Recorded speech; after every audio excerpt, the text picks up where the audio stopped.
একটা মানুষ যখন তখন মাইক নিয়ে প্রধানমন্ত্রী তার বউ তার কন্যারে গালিগালাজ করবে, তো সরকার দলের লোকজনকে আঙ্গুল চুষবে নাকি?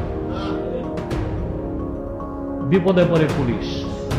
আমি একটা ভিডিওতে দেখলাম তারা সব যে পুলিশের উপর পড়ছে, তো পুলিশ কি রোবট নাকি, না মানুষ?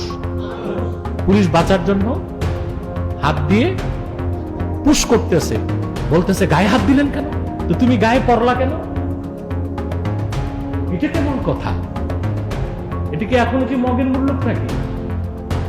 পুলিশের গায়ে যে পড়বে, তো পুলিশ তো বাঁচার জন্য হাত পুশ করবে, বলে গায়ে হাত দিলেন কেন? কেন তুমি কি তুলার তৈরি? 24 সালের জুলাই মাসে তাদের অঙ্গুলি হেলনে সারা দেশ উঠেছে আর বসেছে। এখন বিভিন্ন জায়গায় তারা যাচ্ছে পদযাত্রায়, ছাত্র জনতা কেউ নাই।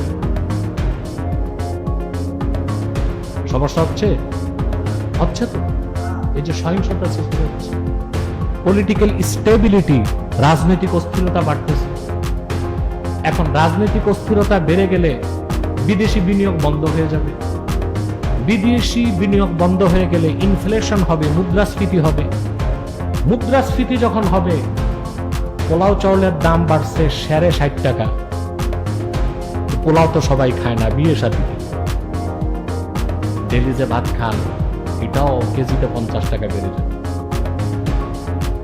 তাহলে সমস্যা কি রাজনৈতিক দলের নেতাদের, না গোটা জাতির?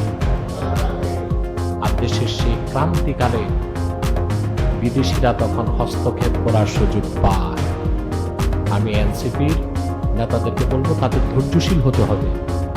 আমার মনে হয় দুষ্ট চক্রের কিছু গুপ্ত লোক তাদের মধ্যে ঢুকছে। দুষ্ট চক্রের গুপ্ত লোক উস্কানি দিয়ে দেয়,